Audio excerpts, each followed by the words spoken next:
په خوب کې سپین لباس لیدل د دې څه تعبیر ده؟ ولی الله پوښتنه کړې ده په خوب کې سپین لباس لیدل د دې څه تعبیر ده؟ او دغه رقم عبدالله پوښتنه کړې ده په خوب کې چاول خوړل یا لیدل د دې څه تعبیر ده؟ یعنی وریځې لیدل، چاول لیدل د دې څه تعبیر ده؟ او محمد نبی کاکړ پوښتنه کړې ده په خوب کې په ښایسته اوبو کې لمبېدل یعنی غسل کول د دې څه تعبیر ده؟ نو اوس به راسو جوابو ته.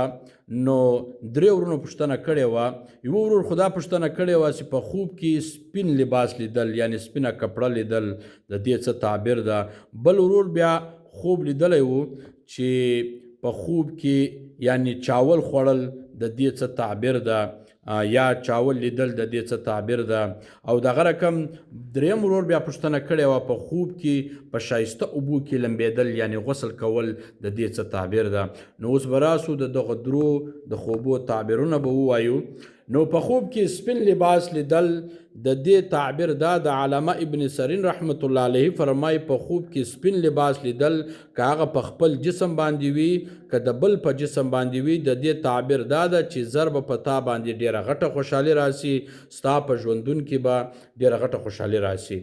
او بل ورور چې کم خوب لیدلی و چې په خوب کې چاول لیدل نو د دې یا چاول خوړل نو د دې څه تعبیر ده؟ نو اوس به راسو د دې جواب ته یعنی په خوب کې چاول خوړل یا لیدل دا د رزق پراخي ده، د قرضو د ختمېدو تعبیر ده.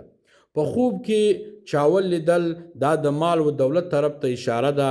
په خوب کې پخې ورځې خوړل، چاول خوړل دا د مراد د پرې کېدو طرف ته اشاره ده. یعنی ته به ستا به مراد پرسي، ستا کم خواهش ته هغه به پرسي. او دغه رقم چې کم ورور پوښتنه کړې وه په خوب کې په ښایسته اوبو کې لمبېدل، په ښایسته اوبو کې لمبېدل یعنی غسل کول د دې څه تعبیر ده؟ نو اوس به راسو جواب ته. په خوب کې په صفا اوبو کې لمبېدل یعنی غسل کول دا د پاکي، روحانیت او ذهني سکون علامه ده. خوب د لیدی په صفا اوبو کې لمبېدې نو دا د بیماریو او د مشکلاتو د ختمېدو طرف ته اشاره ده. یعنی الله جل به ستا مشکلات ختم کی او که ناجوړه الله جل به دې جوړ کی، الله به تا ته روغ صحت درکي.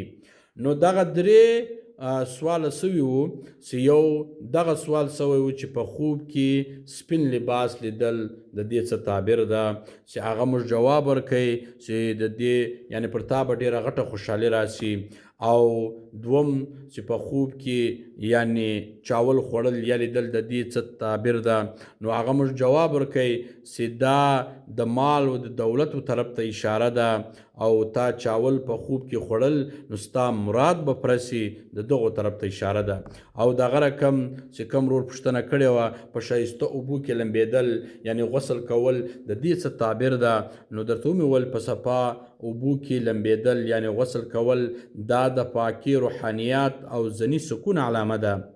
خوب د لیدی په صفا اوبو کې لمبېدې نو دا د بیماریو د مشکلات د ختمېدو طرف ته اشاره ده. که چیرې په مشکل کې نو الله به دې مشکله وباسي او که چیرې ناجوړه بیماره الله به دې بیماري ختمه کړي.